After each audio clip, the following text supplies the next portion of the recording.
Hi there, and welcome to everybody watching and listening to the post-match reaction to Rangers defeating St Johnstone 2-0 away in Perth. Today I'm joined by Kyran. How are you doing today, Kyran? I'm good, mate. Clean sheet, 3 points. We've narrowed the gap to 1 point. That's it. At least it's nice to be talking to somebody that's actually semi-positive about it for once. But seeing as it is an immediate post-match reaction, we will just get straight into it. Rangers lined up with Butland in goal, Tab at right back, Goldson, Davies, and Yilmaz. I've put down Lundstrom and Raskins as two sort of sitting midfielders. Maybe we'll discuss. I think Raskin was maybe a wee bit further forward than that. And then we had Lawrence at the sort of back of a diamond with Lammers and Roof either side of Danilo. Initially, how did you react to that lineup? 6 changes from the previous game that we played. And yeah, the one to me that stood out was Yilmaz being in at left back, given the news that we'd heard earlier on in the week about the Euro squads, especially. Yeah, I was exactly the same. Like, all the noise that came out was that Beale doesn't fancy him whatsoever. And with how Barisic is basically, what was it? He missed the Celtic game, then the Croatia game, all of a sudden he's made a miraculous recovery and now he finds himself on the bench. So I don't know, maybe he's been carrying an injury. I don't want to speculate too much, but it's very likely we'll see Barisic for almost the full 90 midweek, unless, of course, he goes with Davis at left back, which I highly doubt. But yeah, Yilmaz has been the surprise for me. Delighted to see Danilo start. I know we'll get on to what happened in that situation, and delighted to also to see Dessers on his bench. For me, he ship sailed this season. So that's the way I seen it. But yeah, fair play to Beale. Had to make changes, 6 changes. Couldn't ask for much more. Yeah, well, that's it exactly. I think I've never anticipated a Rangers lineup as much as this. And on the Wednesday podcast, I was calling for him to make big changes. And I'm glad that Lammers wasn't in my front three. I think I maybe had Lawrence a wee bit further forward. But yeah, I'm glad that we went with the attacking players that we did. But we'll go on to talk about the sort of first half as a whole. Looking at the positives, I suppose, I maybe feel that this team had a bit more balance to it in terms of people weren't playing too out of their positions. I know that's been a criticism that's been levelled at Beale the past few weeks, but kind of the only real talking point in the first half was the goal. It was a real fantastic goal. I thought the ball from Lammers into Tav was brilliant. That's exactly what Lammers is in the team to do there. And to quote Davy Martindale, Tav does what Tav does, puts a fantastic cross in right into the 6-yard box, and Danilo gets a header on it. Yeah, firstly, what did you make of that goal? I thought it was a great finish. The power he's generated in the header, all compliments to the cross. It's great from Tav again, getting down the line, and Lammers has done well. For me, with Lammers, it's maybe his only contribution and only positive from the full game. I completely forgot he was playing the second half until we subbed him. But now back to the positives.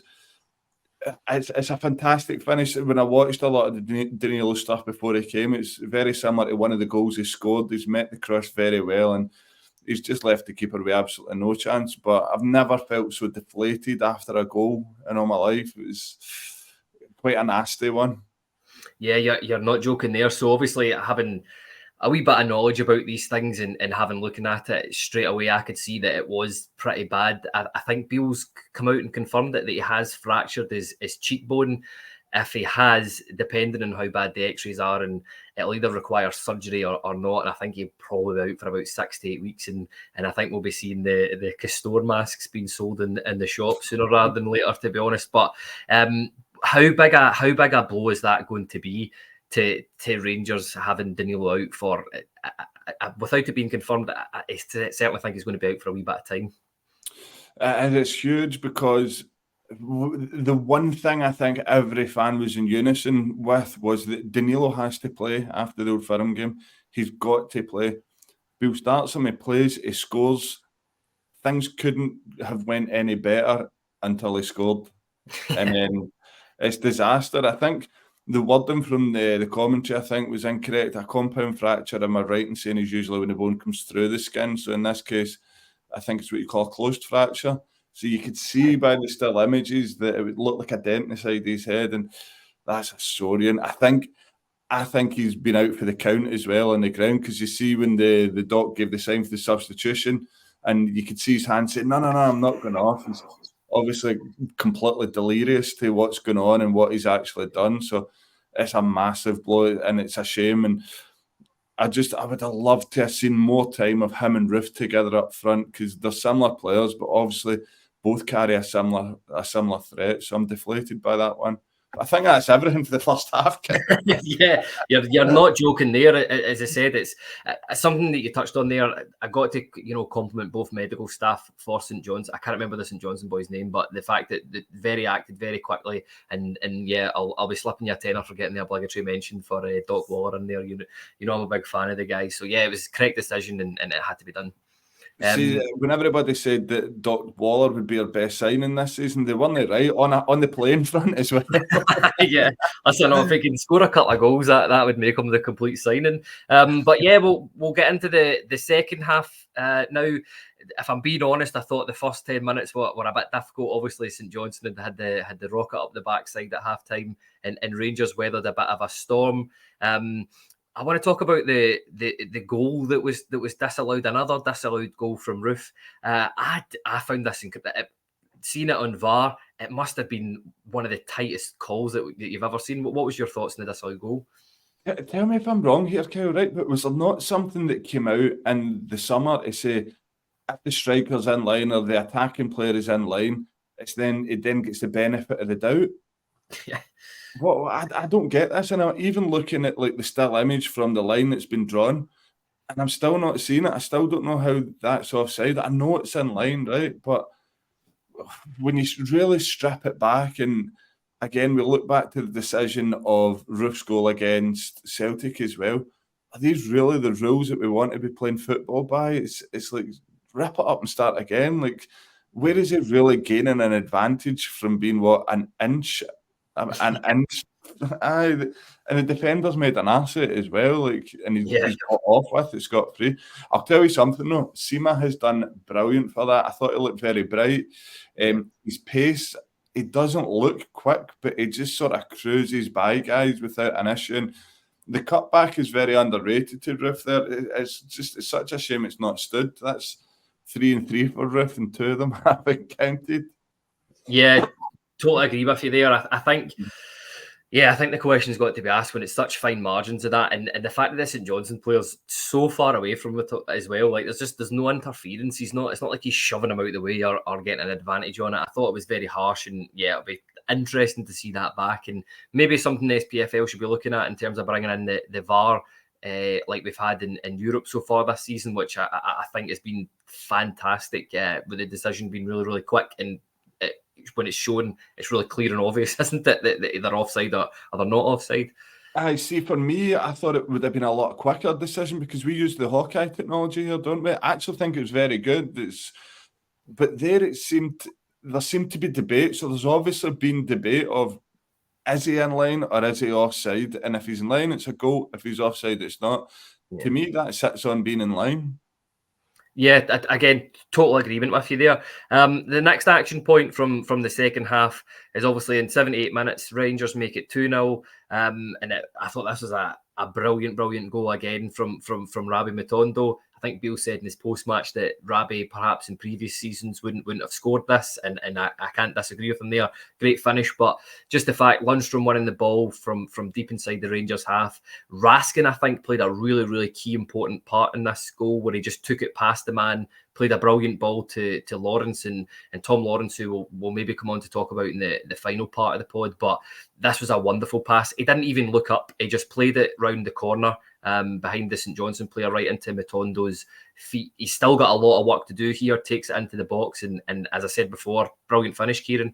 Yeah, I think, and talking about Matondo, I think a lot of credit has to go to his first and second touch here. First to control it, the second one to take it across the defender and away from him with his pace, and it just sets him up nicely to roll it into what's almost an empty net there with the keeper in front of him. You look back to games, I think it was at the pre-season game against Hamburg, he had a similar chance. He went through and goal and fluffed his lines with a bad first touch. I think back to last season, away to Ross County, away to Hearts, I think it was, where he's burst through from similar positions, and he's just been very lacklustre in front of goal. he's going to come good for us. I still don't know if he's a starter, but maybe there's more opportunity there now with Danilo going to be out for an extended spell. So again, we'll go on to talk about Tom Lawrence, but that is the weight of the pass is absolutely perfect. But no, Lundstram as well, mentioned him. I thought he had a steady game and he's been on decent form, better form than he's been on the past few games. So hopefully we're now starting to see some players turn a wee corner. Yeah, that's it. I think you bring on to my next point quite nicely in terms of just talking about the overall performance today. I mean, I'm by no means saying it was good enough and it was like, you know, a perfect performance. I think on the TV they summed it as up as job done. We're looking for a wee bit more than that, but what did you think of the performance? I mean, there's been a lot of criticism of Beale the last 2 weeks, a lot of criticism of the team the last 2 weeks. Are you seeing maybe indications that there are changes around the corner, maybe despite the Danilo injury, taking some positives from the game? I've got to be honest, no. Today was just the same as any other performance we've seen this season. I think they had a corner on 75 minutes when we were 1-0 up, and I've turned and said to the guys next to me, I was like, if they score here, this is catastrophic. We're only 1-0 up, and they never looked a threat. I can't remember Butland having a proper save to make or really anything to do. But that's all it takes is one set piece. We should be going out and burying games. I'll be honest, did I expect us to come out flying out the traps and play like Brazil of the 70s? Absolutely not. But it's like I said at the start of the show, 3 points, clean sheet, and I think this isn't one for the history books. We've just got to keep ticking off these games, and the performances have got to pick up. We've got to start seeing a style of play going forward, or we are going to get these 75-minute equalisers.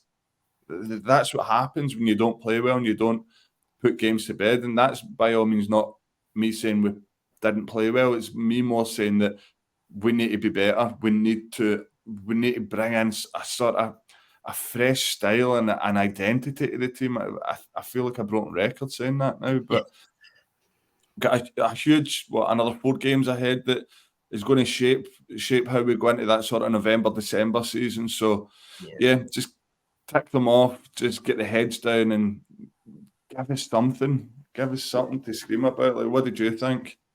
Yeah, pretty much exactly the same. It's nowhere near the level of performance that we need. There's still, I could maybe see indications that we are heading in the right direction. For instance, the fact that Danilo started today, I was very enthused about that, as were most other Rangers supporters. But I don't know. I just still think that we're missing something. I just still think that some of the players need reminded at times that we're Glasgow Rangers. Like, we should be going out and steamrolling teams like St Johnstone. I mean, they, again, I feel like a broken record.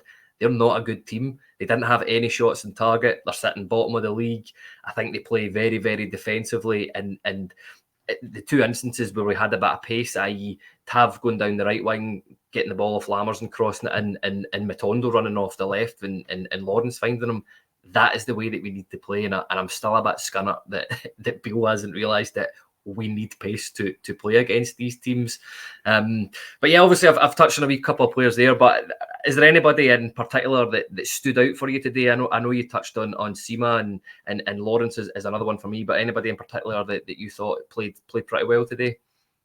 Off the top of my head, I'll probably give a mention to the back 4. Look, we didn't look troubled. I think Davis, considering that he's been out for so long and that there was all the talk of him being transferred out, I think he had a steady game today, dealt with it well. The hardest thing they had to deal with was Chris Kane rolling about the box most of the game. But apart from that, yeah, the problem with the back 4, Lundstram was a steady Eddie for me.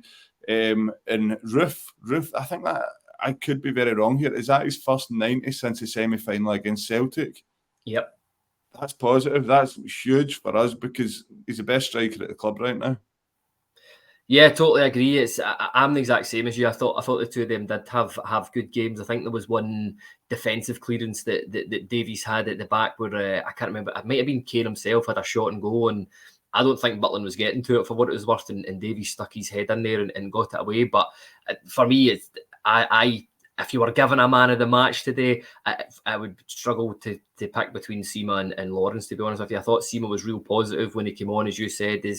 He just goes forward with the ball, doesn't he? And just gives us a wee bit something different. It's a bit like one of those ones. He's got the big lanky legs, and sometimes you don't actually think he's going to come out with the ball at the other side of it, but he did on quite a few occasions. And Lawrence, I think, is going to be a real linchpin. I think that position is a sort of deep 10 just behind a front three, and this team is absolutely perfect for him. And I think there's going to be a great battle between him and Cantwell. But yeah, I think that just about. Oh, you want to say something else, Kyran? I was going to say the timing of Lawrence's fitness couldn't have been any better, considering the unfortunate news of Cantwell. But again, the same as Ruth, delighted to see Lawrence get the 90 minutes today, and I thought he looked at the second half in particular very good. A wee bit of a quiet first half, but definitely a good second half. And he's only going to get better, Kyle. He's with games under his belt and sharpness. He's been out a long time, so absolutely delighted for him. So nice to end on a positive, put it that way. That's it. I always try and do with these things, because I know it can be a bit doom and gloom in the world of Rangers at times. But yeah, listen, thanks very much for joining us. And it was 3 points in Hame, wasn't it? Yes, always my pleasure. So on to Real Betis, a wee bit different for St Johnstone. Yeah, that's going to be a totally different game altogether, especially we know what Manuel Pellegrini teams are like. So, yeah, it'll be a fantastic challenge, and I'm sure Ibrox will be absolutely bouncing. But before then, make sure you go and catch the Sunday podcast. That'll be live tomorrow at 8 o'clock. Scott Patterson, your usual host. I can't quite remember who's on with him, but we two fantastic guests as always. But thanks for tuning in, everybody. Take care and see you soon.